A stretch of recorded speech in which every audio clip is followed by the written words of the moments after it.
오늘 우리는 상상조차 하기 힘든 가난과 절망의 땅에서 하나님의 사랑이 어떻게 기적을 만들어내는지를 목격한 한 여인의 삶을 이야기하려 합니다. 이 이야기는 단순한 기록이 아니라 우리 각자의 삶에 깊은 울림을 줄 수 있는 강력한 메시지를 담고 있습니다. 잠시 시간을 내어 이 이야기에 귀를 기울여 주십시오. 만약 이 이야기가 당신의 마음에 감동을 준다면 주변의 소중한 이들에게도 이 은혜를 나눔으로써 하나님의 사랑을 전하는 통로가 되어주시길 바랍니다. 당신의 작은 나눔이 누군가에게는 새로운 희망의 시작이 될 수 있습니다. 이야기는 휠체어에 갇혀 5년 반이라는 긴 시간을 고통 속에서 보내야 했던 한 젊은 여성으로부터 시작됩니다. 그녀의 이름은 루스 무어. 15살에 발병한 희귀병으로 인해 그녀의 삶은 휠체어와 끝없는 통증으로 채워졌습니다. 21살이 되기 직전 그녀는 영국에서 열린 한 집회에서 하이디 베이커라는 이름의 선교사를 만나게 됩니다. 그 만남은 그녀의 인생을 송두리째 바꿔 놓았습니다. 하이디는 아무 말 없이 그녀를 따뜻하게 안아주었습니다. 그 순간 루스는 생전 처음 느껴보는 엄청난 사랑의 물결이 온몸을 감싸는 것을 느꼈습니다. 그녀는 훗날 이렇게 회상합니다. 나를 알지도 못하는 사람에게서 어떻게 이런 깊은 사랑을 느낄 수 있는지 도무지 이해할 수 없었어요. 그 사랑은 제 존재 자체를 뒤흔들었습니다. 하이디는 그녀의 귓가에 속삭였습니다. 가서 달리기용 신발을 사세요. 그리고 그녀의 삶을 향한 예언을 선포했습니다. 당신의 삶은 표적과 기사로 가득하게 될 것입니다. 당신은 눈먼 자가 보고 기먹은 자가 듣고 죽은 자가 살아나는 것을 보게 될 것입니다. 그 순간 기적이 일어났습니다. 5년 반 동안 그녀를 올가매던 질병이 깨끗이 사라진 것입니다. 다음 날부터 그녀가 다니던 작은 성공회 교회에서는 놀라운 기적들이 일어나기 시작했습니다. 한 번의 포옹, 그 안에 담긴 순수한 사랑이 한 사람의 운명을 바꾸고 공동체를 깨우는 기적의 시작점이 된 것입니다. 그렇다면 휠체어에 갇힌 소녀를 일으켜 세운 이 경이로운 사랑의 힘은 과연 어디에서 오는 것일까요? 하이디 베이커는 그 비밀을 이렇게 고백합니다. 제가 사랑하는 것이 아니라 먼저 저를 사랑하신 그분의 사랑 때문에 가능한 일입니다. 저는 매일 아침 눈을 뜨면 예배에 흠뻑 잠기고 잠자리에 들 때까지 그분의 임재 안에서 살아갑니다. 말씀과 예배 속에서 아버지 하나님의 사랑, 아들 예수님의 사랑을 끊임없이 공급받습니다. 그녀는 매일 수십 번씩 이렇게 기도한다고 말합니다. 하나님, 저를 소유하여 주시옵소서. 성령님, 저를 온전히 사로잡아 주시옵소서. 그렇게 자신을 비워낼 때 하나님께서 친히 그 안을 가득 채우시고 그분의 사랑과 기쁨이 흘러넘치게 된다는 것입니다. 그리고 그녀는 한 가지 중요한 원칙을 이야기합니다. 지금 내 눈앞에 있는 한 사람에게 온전히 집중하는 것, 이것이 그녀의 사역의 핵심입니다. 수많은 사역과 일정 속에서도 그녀가 만나는 모든 사람이 깊은 사랑을 느끼는 이유는 바로 여기에 있습니다. 하나님께서 지금 이 순간 내 앞에 보내주신 그 한 사람에게 하나님의 사랑을 온전히 흘려보내는 것, 그것이 전부라고 그녀는 말합니다. 하지만 이러한 사랑을 실천하는 길은 결코 쉽지 않았습니다. 그녀는 모잠비크의 쓰레기 더미에서 8년간 사역하며 겪었던 한 사건을 통해 인간적인 동정심을 넘어선 하나님의 음성을 따르는 법을 배우게 되었다고 말합니다. 어느 날 평소처럼 아이들을 돕기 위해 쓰레기장을 맨발로 걷던 그녀에게 성령께서 물으셨습니다. 내가 너에게 신발을 벗으라고 말했더냐? 그 질문은 그녀에게 큰 충격이었습니다. 눈앞에 비참한 현실에 반응하는 것과 하나님의 인도하심에 순종하는 것이 다를 수 있다는 사실을 처음으로 깨달은 순간이었습니다. 그녀는 마음이 찢어지는 듯했습니다. 아이들은 맨발인데 자신만 신발을 신는다는 죄책감에 시달렸습니다. 하지만 그녀는 순종하기로 결심합니다. 그 직후 그녀는 남편과 함께 아이들에게 줄 식량과 물품을 구하기 위해 남아프리카로 향했습니다. 한 상점에 들어선 그녀는 성령의 강한 이끄심에 따라 사이즈를 확인하지도 않고 가게에 있는 모든 신발을 카트에 쓸어 담기 시작했습니다. 보안 요원들이 달려와 그녀를 제지했지만 그녀는 눈물을 흘리며 자신의 수많은 아이들에게 신발이 필요하다고 사이즈는 하나님께서 맞춰주실 것이라고 외쳤습니다.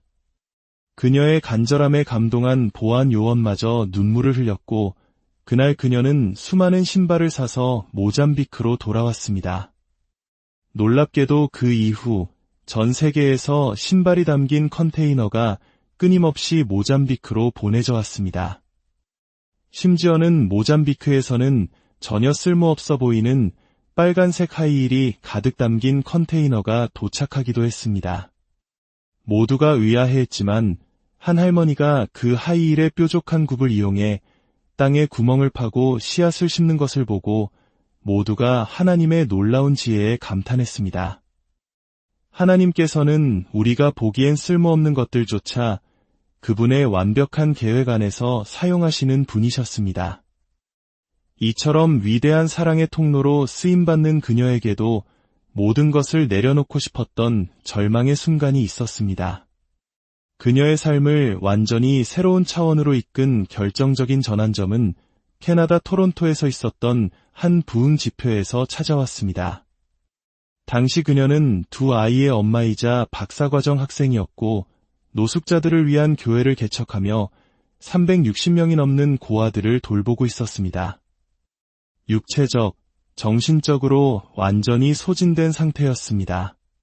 심지어 양쪽 폐에 폐렴이 심해 2번이나 병원에 입원했지만 죽음을 각오하고 병원을 나와 토론토로 향했습니다. 그녀는 남편에게 이렇게 말했습니다. 나는 예수님을 사랑해. 하지만 선교는 이제 증오스러워. 그렇게 모든 것을 포기한 채 도착한 집회 첫날 놀라운 일이 일어났습니다. 설교자가 하나님께서 지금 양쪽 폐렴을 앓고 있는 한 선교사님을 치유하십니다. 라고 선포했을 때 그녀가 깊은 숨을 쉬자 막혔던 폐가 뚫리고 완벽하게 치유된 것입니다. 하지만 그녀의 마음은 여전히 닫혀 있었습니다.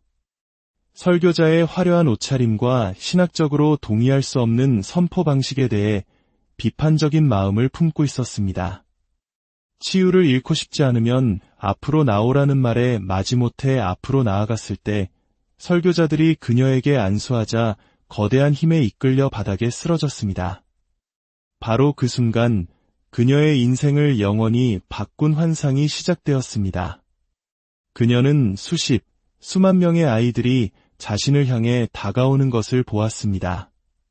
모든 민족과 언어를 가진 아이들이었습니다. 탈진한 상태로 선교를 포기하기로 결심했던 그녀는 마음속으로 안 돼요, 더는 못해요 라고 비명을 질렀습니다. 그때 예수님께서 그녀 앞에 나타나셨습니다. 그분의 눈은 불타는 사랑으로 가득 차 있었습니다. 예수님은 아무 말 없이 자신의 옆구리에서 살 한 점을 떼어 그녀에게 건네주시며 말씀하셨습니다. 내가 죽었기에 언제나 충분하단다.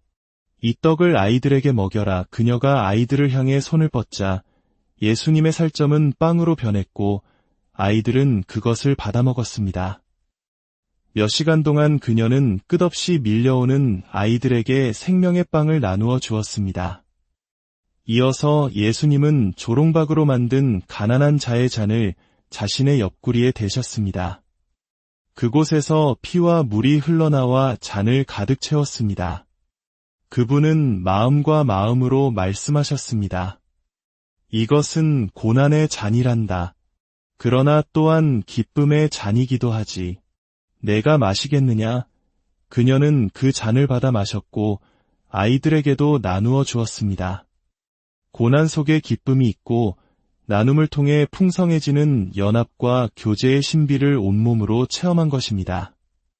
환상에서 깨어난 후에도 그녀의 몸은 꼼짝할 수 없었습니다. 그 후로 7일 밤낮 동안 그녀는 하나님의 강력한 임재 아래 완전히 무력한 상태에 놓였습니다. 사람들은 그녀를 수화물 카트에 실어 숙소와 집회 장소를 오갔습니다.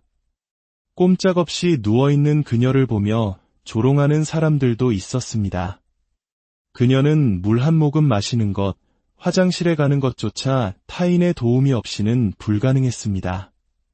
철저히 독립적이고 강했던 한 인간이 하나님과 공동체 앞에서 완벽하게 무력해지고 전적으로 의존하는 법을 배우는 시간이었습니다.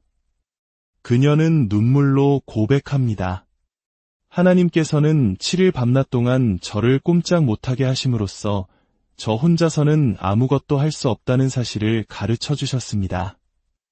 오직 하나님 자신과 그분이 허락하신 믿음의 공동체를 통해서만 살아갈 수 있다는 것을 깨닫게 하셨습니다. 이 깊고도 혹독한 체험을 통해 그녀는 진정한 사랑의 비밀을 깨닫게 되었습니다. 그것은 바로 내려놓음이었습니다.